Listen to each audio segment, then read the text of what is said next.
नमस्कार। आपका अखबार के YouTube चैनल पर आपका स्वागत है। मैं हूं प्रदीप सिंह। देश में सीबीआई एक ऐसी एजेंसी है जिसको लेकर बहुत से लोगों के मन में विश्वास है, बहुत से लोगों के मन में अविश्वास भी है, लेकिन ये देश की प्रीमियर इन्वेस्टिगेटिंग एजेंसी है। पिछले दिनों या बल्कि कहें कई सालों से सीबीआई अलग अलग गलत कारणों से चर्चा में रही है। एक समय सुप्रीम कोर्ट ने इसके तोता कहा था, ये सरकार का तोता है। लेकिन इसके बावजूद जब भी कोई बड़ा केस होता है, राज्य पुलिस पर भरोसा कम होता है या संदेह होता है, तो जांच सीबीआई को दी जाती है। पिछले दिनों यानी सितंबर महीने में इसी साल के सुप्रीम कोर्ट ने नाराजगी जाहिर की। सीबीआई जिन मामलों की जांच कर रही है उनमें बहुत देरी हो रही है, कन्विक्शन रेट क्या है ये किसी को पता नहीं है। तो सीबीआई डायरेक्टर सुबोध जायसवाल से उनको आदेश दिया गया कि आप एफिडेविट देकर बताइए कि देश भर में कितने मामले चल रहे हैं, उनकी स्थिति क्या है और सीबीआई का कन्विक्शन रेट क्या है। कितने ऐसे मामले हैं जिनको सीबीआई रजिस्टर करती है, जांच करती है और उसके बाद सज़ा दिला पाती है। अब 18 अक्टूबर को सीबीआई डायरेक्टर ने एक एफिडेविट सुप्रीम कोर्ट में पेश किया और उस सुप्रीम कोर्ट में जब वो एफिडेविट पेश हुआ तो सुप्रीम कोर्ट की जो बेंच थी उसके न्यायाधीशों को बड़ी चिंता हो गई। चिंता हो गई वो आंकड़े देखकर, चिंता हो गई वो जानकारी सुनकर जो सीबीआई डायरेक्टर ने सुप्रीम कोर्ट को दी।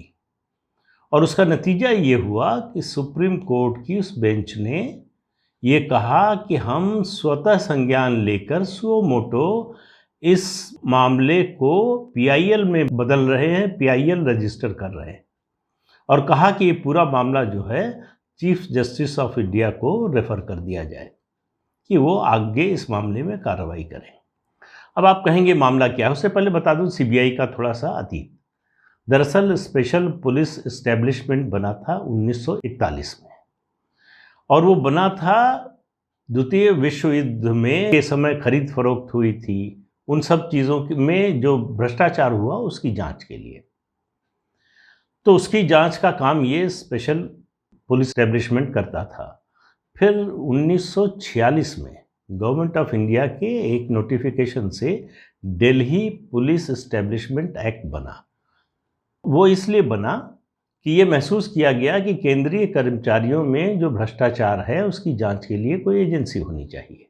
तब तक इसका नाम सीबीआई नहीं था, लेकिन 1 अप्रैल 1963 को इस जांच एजेंसी का नाम सीबीआई रखा गया। तब से हम इसको सीबीआई के रूप में जानते हैं। शुरू में इसमें था कि सेंट्रल गवर्नमेंट के जो एम्प्लॉइज़ हैं उनके भ्रष्टाचार की अगर कोई आरोप है तो उसकी जांच होगी। फिर इस दायरे में जो है जब पब्लिक सेक्टर अंडरटेकिंग्स बनने लगी तो उनके एम्प्लॉइज़ को लिया गया। फिर जब 1969 में बैंकों का राष्ट्रीयकरण हो गया तो बैंक कर्मचारियों को लिया गया। फिर ये हुआ कि देश भर में जहाँ भी केंद्रीय कर्मचारी हैं उनकी जांच कर सकती है एजेंसी। फिर उसके बाद ये महसूस किया गया कि राज्यों में भी जांच करने का अधिकार हो सीबीआई के पास, क्योंकि पुलिस का अधिकार हमारे संविधान की व्यवस्था के अनुसार राज्यों के पास है, कानून व्यवस्था उनके पास है।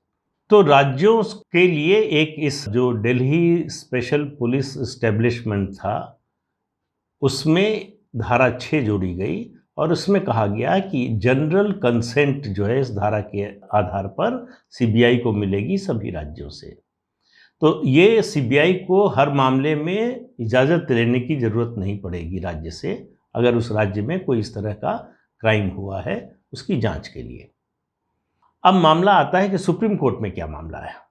सुप्रीम कोर्ट में सुबोध जायसवाल ने एफिडेविट देकर बताया सुप्रीम कोर्ट की बेंच को कि हमने 2018 से 2021 के बीच में 150 रिक्वेस्ट भेजी 8 राज्यों को। क्यों उन 8 राज्यों को भेजी? क्योंकि उन 8 राज्यों ने ये जो जनरल कंसेंट है जो धारा 6 के तहत दिल्ली स्पेशल पुलिस एस्टेब्लिशमेंट के अंदर मिली थी उसको विड्रॉ कर लिया। उसको विड्रॉ करने का मतलब है कि हर मामले में जांच से पहले सीबीआई को उस राज्य सरकार से मंजूरी लेनी पड़ेगी कि वो जांच कर सकते हैं या नहीं। अब सीबीआई के अधिकार में इतना ही है कि उन राज्यों को लिख सकती है और उनसे कंसेंट देने की अनुमति मांग सकती है। तो अब आप जानिए कि राज्य कौन है, इससे आपको समझ में आएगा। राज्य है पश्चिम बंगाल, पंजाब, राजस्थान, छत्तीसगढ़, महाराष्ट्र, झारखंड, मिजोरम और केरल। इनमें से कोई भी राज्य भाजपा शासित नहीं है। अब ये मामले क्या हैं 150? उसको सुनकर थोड़ा और होश उड़े न्यायाधीश महोदय के। इसमें बड़े बैंक फ्रॉड है, इसमें सरकारी कर्मचारियों के खिलाफ जांच का मामला है, इसमें धोखाधड़ी का मामला है, इसमें हेराफेरी का मामला है, इसमें आय से अधिक संपत्ति का मामला है, इसमें विदेशी मुद्रा में अवैध लेन देन का मामला है। ऐसे तमाम मामले जो है वो उनकी जांच रुकी हुई है 3 साल से, क्योंकि इन 8 राज्यों ने जो सीबीआई को जनरल कंसेंट मिली हुई थी वो विड्रॉ कर ली। तो ये क्यों विड्रॉ कर ली? इसका मतलब है जो जांच करना चाहती है सीबीआई, जो मामले हैं, देखिए अगर एक आरोप यह है, जो राजनीतिक आरोप है, केंद्र सरकार इन एजेंसियों का इस्तेमाल अपने विरोधियों के खिलाफ पॉलिटिकल वेंडेटा के लिए करती है। तो ये बात 1 मिनट के लिए चलिए तर्क के लिए मान लीजिए, अगर ऐसा है और इसके आधार पर जनरल कंसेंट आपने विड्रॉ कर की है तो आपको बेनिफिट ऑफ डाउट चलिए एक बार मैं देने को तैयार हूँ। लेकिन सवाल ये है कि जब स्पेसिफिक आपसे कंसेंट मांगी जा रही है खास मामले में, तब न देने का, 3-3 साल से लटका कर रखने का आखिर क्या कारण हो सकता है? आपको मालूम है कि इनमें से ज़्यादातर राज्यों में ऐसे मामले हैं फ्रॉड के, धोखाधड़ी के, आय से अधिक संपत्ति के, जिसमें सत्तारूढ़ दल के नेता या उनके नेताओं के सहायक या उनके मित्र या उनके व्यापारिक संबंधी हैं, उनके मामले फंसे हुए हैं। तो इसलिए जनरल कंसेंट विड्रॉ की गई कि सीबीआई उनकी जांच न कर सके। अब सीबीआई जांच न कर सके, इसको रोकने के लिए एक ही तरीका सीबीआई के पास बचा था कि वो सुप्रीम कोर्ट आए, क्योंकि ये मामला अगर राजनीतिक दृष्टि से देखें तो इसमें केंद्र हस्तक्षेप नहीं कर सकता, ये राज्य का मामला है। राज्य चाहे तो कंसेंट दे, राज्य चाहे तो कंसेंट विड्रॉ कर ले। लेकिन ये सवाल तो उठता है ना कि आखिर इन्हीं 8 राज्यों को सीबीआई को दी गई इस जनरल कंसेंट से क्यों आपत्ति है, क्यों दिक्कत है? आखिर क्या छुपाना चाहते हैं, किसको बचाना चाहते हैं? ये जो हम आए दिन सुनते हैं कि सीबीआई ने भ्रष्टाचार के मामले में मुद्दा तो उठाया, एफआईआर तो की या प्रिलिमिनरी इंक्वायरी के लिए रजिस्टर किया, लेकिन मामला आगे कुछ बढ़ा नहीं। तो सीबीआई ने बताया कि उसका जो सक्सेस रेट है पिछले 10 साल का वो है 65% और वो इसको बढ़ाकर 2 अगस्त 2022 तक 75% ले जाना चाहती है। लेकिन सीबीआई ने एक और बात कही उसके बहुत से मामले जांच के इसलिए रुके हुए हैं कि अदालतों में स्टे मिल जाता है, हाई कोर्ट से, सुप्रीम कोर्ट से। किसी मामले में हाई कोर्ट आती है सीबीआई, वहाँ से स्टे मिल जाता है, सुप्रीम कोर्ट आती है, वहाँ स्टे मिल जाता है। तो जांच इसलिए रुकी रहती है। तो जांच रुकी रहती है, उससे क्या होता है? सीबीआई डायरेक्टर ने बताया कि इस जांच के रुके रहने से हो ये रहा है कि जो एविडेंस है इतने बड़े बड़े घोटालों के बारे में, वित्तीय अपराध के बारे में, वो एविडेंस नष्ट किए जा रहे हैं या ख़त्म हो रहे हैं। उनको ट्रेस करना जितना समय बीतता जाएगा उतना मुश्किल होगा, और मुश्किल होने का मतलब है कि जो गुनहगार हैं वो बचकर निकल जाएंगे। तो ये जो आप राजनीति में रोज़ सुनते हैं दिन रात, केंद्र सरकार एजेंसी लगा रही है, सेंट्रल एजेंसी लगा रही है जो अपने राजनीतिक विरोधियों के खिलाफ उनका इस्तेमाल करना चाहती है, ये हल्ला मचाया जाता है, शेर आया का। दरअसल ये इस हल्ले के पीछे अपने भ्रष्ट लोगों को बचाने की कोशिश है, उनके खिलाफ सीबीआई जांच ना करे। अगर उनके खिलाफ जांच करे तो क्या क्या हो सकता है, इसका एक ताज़ा उदाहरण हम लोगों ने पश्चिम बंगाल में देखा 2 मई को, जब विधानसभा चुनाव के नतीजे आ गए। उसके बाद सीबीआई ने तृणमूल कांग्रेस के 2 या 3 नेताओं के खिलाफ जो मामला रजिस्टर था उनको बुलवाया।